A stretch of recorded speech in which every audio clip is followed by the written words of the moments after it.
Hello everyone and welcome back to Dinova academy. आज की class में हम कंप्यूटर ऑपरेटिंग सिस्टम के बारे में पढ़ेंगे, जो कि एक बहुत ही इम्पॉर्टेंट पार्ट है कंप्यूटर का, और उसे चलाने के लिए आपको ऑपरेटिंग सिस्टम की ज़रूरत पड़ती ही है। ओके, तो बिल्कुल आसान भाषा में समझाऊं तो ऑपरेटिंग सिस्टम वो सॉफ्टवेयर है जिसके ज़रिए आप अपने सिस्टम या अपने कंप्यूटर को ऑपरेट करते हैं। ओके, ये एक यूज़र और कंप्यूटर हार्डवेयर के बीच में एक ब्रिज की तरह काम करता है, एक पुल की तरह। आपके कंप्यूटर में, आपके सिस्टम में जब ऑपरेटिंग सिस्टम होता है तभी वो एक यूजेबल सिचुएशन में बनाया जा सकता है। ठीक है, अब ऑपरेटिंग सिस्टम के कुछ फंक्शंस होते हैं, जैसे कि मेमोरी मैनेजमेंट, यानी कि हमारे सिस्टम में, हमारे कंप्यूटर में जितनी भी मेमोरी होती है उसे कंट्रोल और मैनेज रखना ऑपरेटिंग सिस्टम का काम है। इसी तरह फाइल्स जो होती हैं, हमारा डेटा जो है सिस्टम में, उसे भी मैनेज करना कंप्यूटर का काम है। ओवरऑल डिवाइस का मैनेजमेंट भी ऑपरेटिंग सिस्टम का ही काम है। और जो peripheral devices, input output devices जिन्हें हम कंप्यूटर से कनेक्ट करते हैं, उनमें उन्हें यूज़ करने के लिए कंप्यूटर में ड्राइवर्स की ज़रूरत पड़ती है, हमने पिछली क्लास में पढ़ा था। और वो ड्राइवर्स भी एक ऑपरेटिंग सिस्टम में ही होते हैं, इनबिल्ट होते हैं, और कुछ एक्सटर्नली हमें डाउनलोड भी करने होते हैं। सिक्योरिटी एंड एक्सेस कंट्रोल, सीधी बात है, जो भी आप आपके लैपटॉप में जो भी सेफ्टी मेजर्स होंगे, जो पासवर्ड्स आप इनपुट करते होंगे, वो सब भी ऑपरेटिंग सिस्टम के साथ ही सिक्योर होता है। और ऑपरेटिंग सिस्टम सिर्फ उसी इंसान को, उस यूज़र को एक्सेस देगा जो पासवर्ड इनपुट करेगा, करेक्ट पासवर्ड। ओके, अब ऑपरेटिंग सिस्टम टाइप्स कितने तरीके के होते हैं। सबसे पहले जो ऑपरेटिंग सिस्टम बने वो थे बैच प्रोसेसिंग ऑपरेटिंग सिस्टम।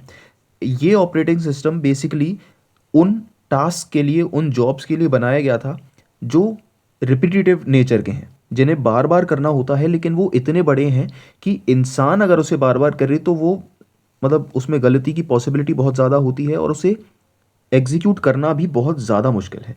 जैसे कि पेरोल प्रोसेसिंग, जो कि कंपनीज में होता है, सैलरी वगैरह मैनेज करना, सेल्स रिपोर्ट और बैंकिंग ट्रांजैक्शंस, ये सभी इतने बड़े टास्क हैं और रिपीटेटिव नेचर के हैं कि इन्हें एक बैच प्रोसेसिंग ऑपरेटिंग सिस्टम, जो सभी को एक साथ एक ग्रुप में एग्जीक्यूट करता है, वही कंप्लीट कर सकता है। ओके, अब इस ऑपरेटिंग सिस्टम का कोई यूज़र इंटरफेस नहीं है, यूज़र इंटरैक्शन नहीं है, और ये कमांड लाइन बेस्ड है। ओके, ये ग्राफिक यूज़र इंटरफेस नहीं है, कमांड लाइन पर बेस्ड होता है, जो कि जॉब कंट्रोल लैंग्वेज यूज़ की जाती है इसमें। इसके कुछ एग्जांपल्स हैं IBM OS 360 और मल्टीपल वर्चुअल स्टोरेज।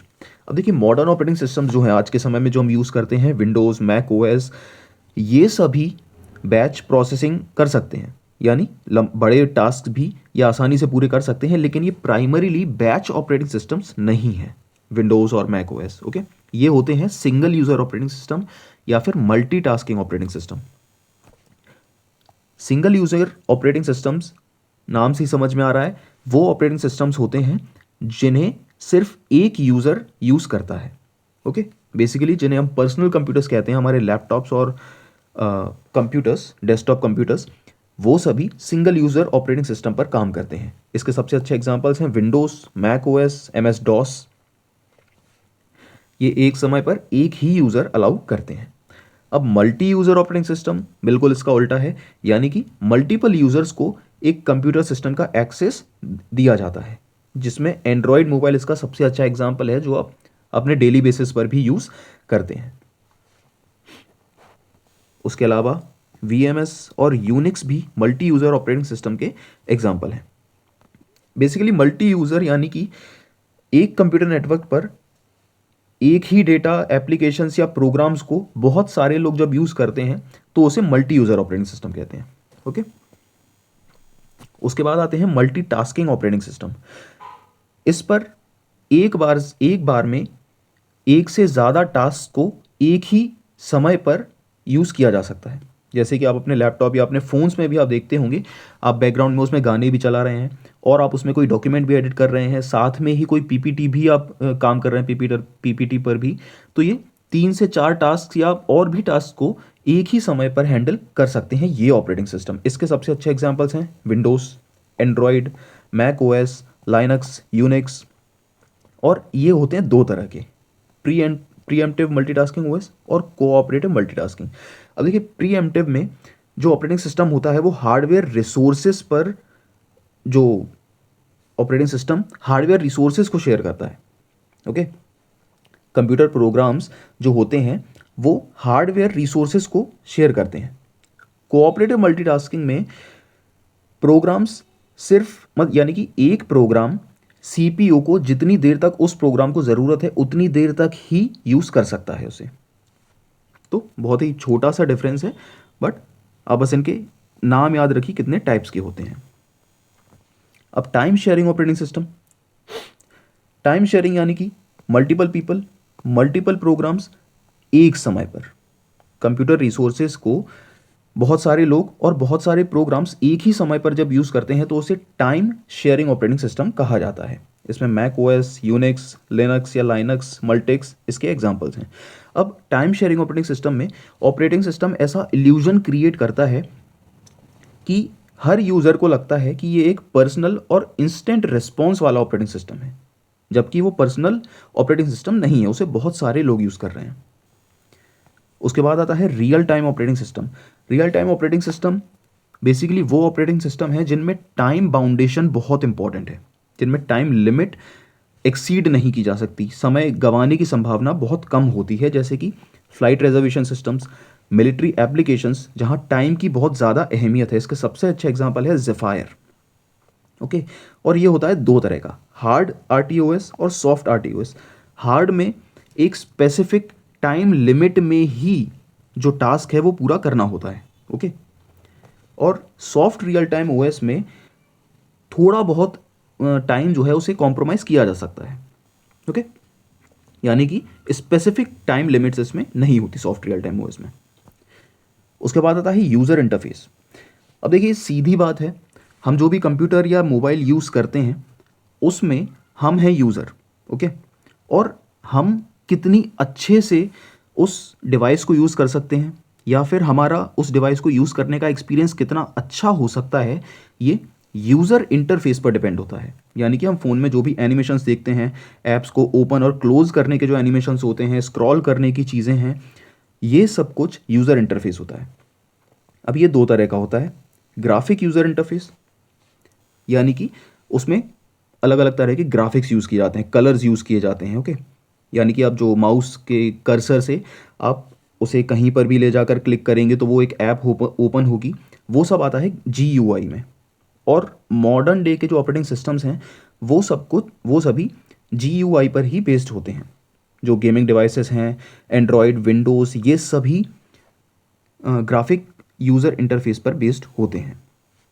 अब पहला graphical user interface xerox corporation ने बनाया था 1970s में। दूसरा है कैरेक्टर यूज़र इंटरफेस, इसे कमांड लाइन इंटरफेस भी कह सकते हैं, और ये इसका बहुत ही इंपॉर्टेंट नाम भी है। बेसिकली इन ओएस को आप कमांड देते हैं तब जाकर ये कोई टास्क को फुलफिल करता है। इसका सबसे अच्छा एग्जांपल है MS-DOS, माइक्रोसॉफ्ट का डिस्क ऑपरेटिंग सिस्टम। यूनिक्स भी एक कमांड बेस्ड ओएस है, यानी कि आप जब इन्हें कमांड देंगे तब जाकर ये टास्क को पूरा करेगा, इसमें कोई ग्राफिक्स नहीं है। ओके, अब और तरह के होते हैं वॉइस UI, जो आजकल के मॉडर्न आर्टिफिशियल इंटेलिजेंस टूल्स जो हैं, जैसे कि ChatGPT, अलेक्सा, सीरी और गूगल का जेमिनी, ये सभी वॉइस UI पर बेस्ड होते हैं। ऑगमेंटेड रियलिटी और virtual reality interfaces, touch based interface जो कि मेनली ATM मशीन्स में यूज़ किए जाते हैं।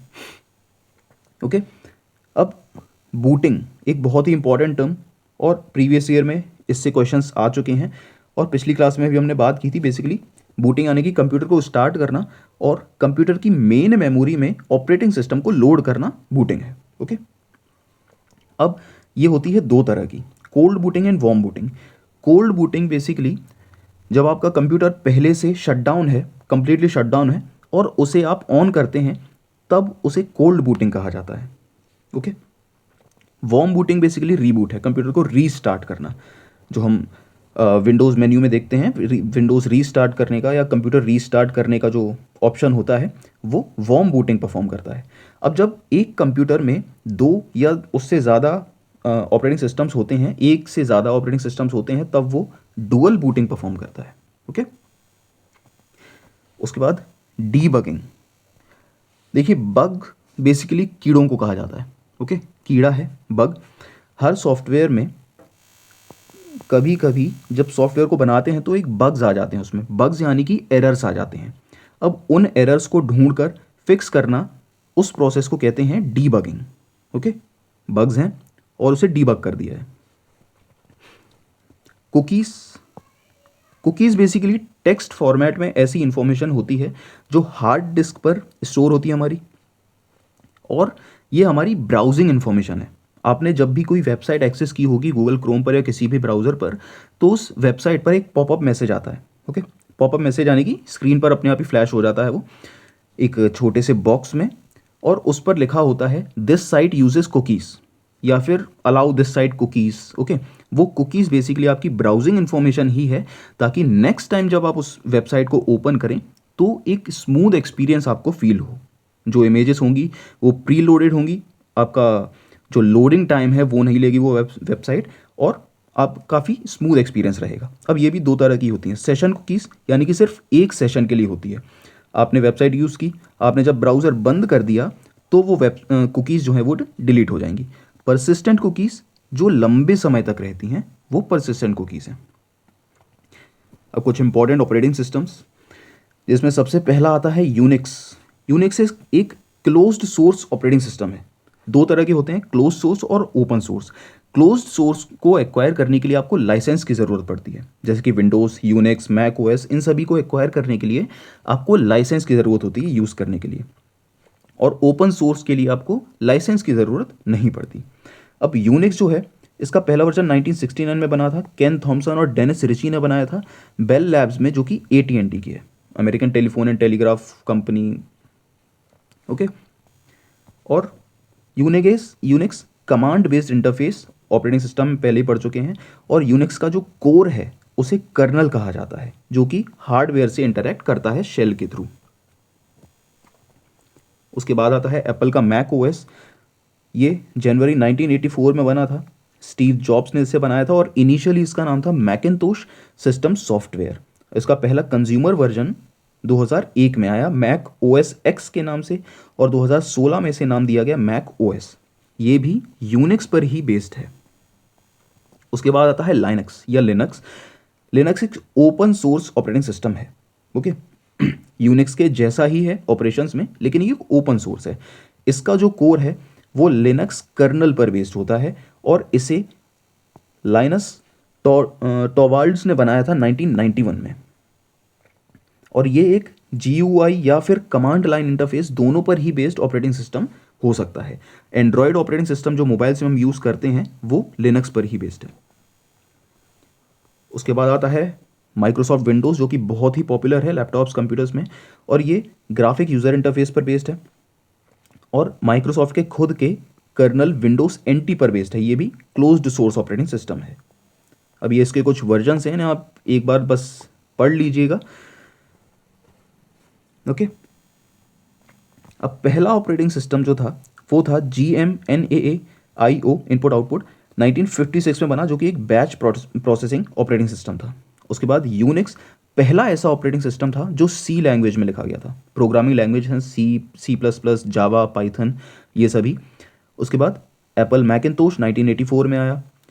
लिनक्स 1991 में, ओपन सोर्स डेवलपमेंट। जीनेक्स यूनिक्स का ही एक डिसकंटिन्यूड वर्जन है, और BSD यूनिक्स बेस्ड OS है। ऑपरेटिंग सिस्टम्स के नाम ज़रूर आप याद रखिए, क्योंकि एग्जाम में ये आ जाते हैं ऑप्शंस में। 4 ऑप्शंस आएंगे, उनमें से एक ऑपरेटिंग सिस्टम शायद होगा या नहीं होगा, और वही आपका सवाल भी होगा, सवाल का जवाब होगा यानी कि। उसके बाद आते हैं कुछ बाकी के ऑपरेटिंग सिस्टम्स पर, जिसमें है क्रोम OS। ये मोस्टली आपने लैपटॉप्स में आपने क्रोम बुक का नाम सुना होगा।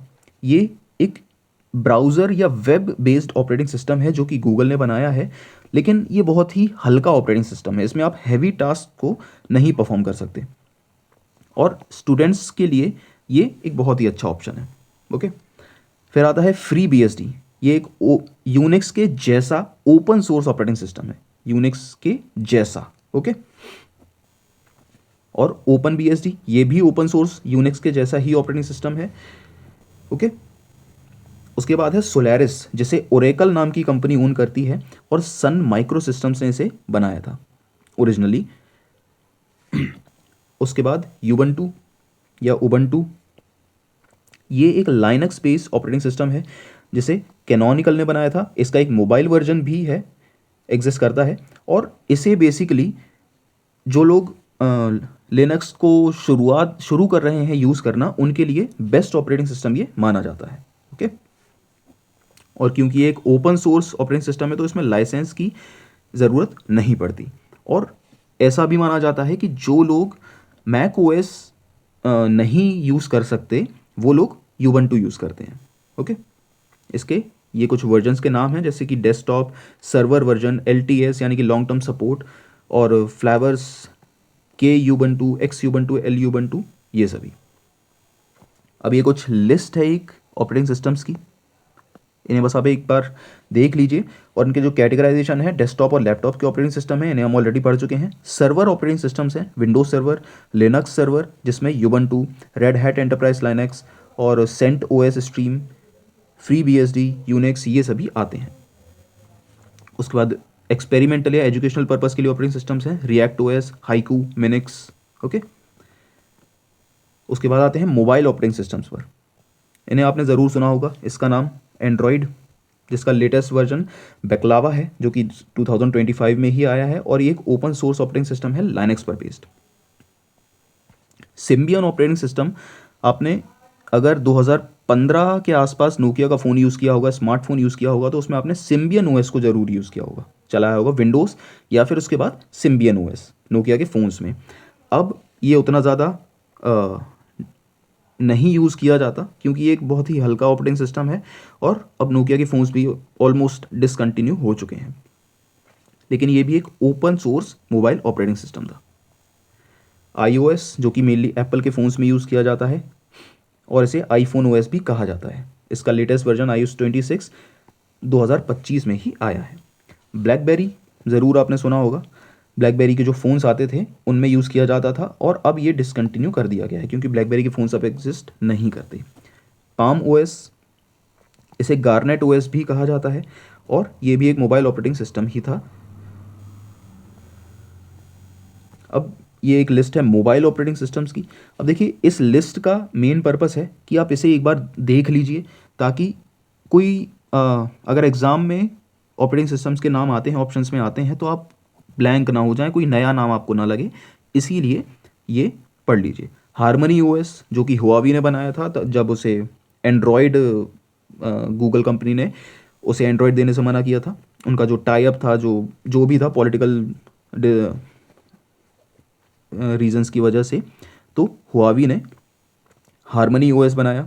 Okay, Windows phone operating system जो कई नोकिया के फ़ोन्स में भी चलता था, और भी उसके मोबाइल फ़ोन्स आए हैं, BlackBerry, Symbian, Palm OS, Firefox OS Mozilla ने बनाया था, जिसका आप ब्राउज़र यूज़ करते होंगे, Mozilla Firefox, Lineage OS, Cyanogen mod. अगर आप थोड़े बहुत भी टेक्नोलॉजी में इंटरेस्टेड हैं इस तरह की, तो आपने लीनिएज और साइनोजेन मॉड का ज़रूर नाम सुना होगा।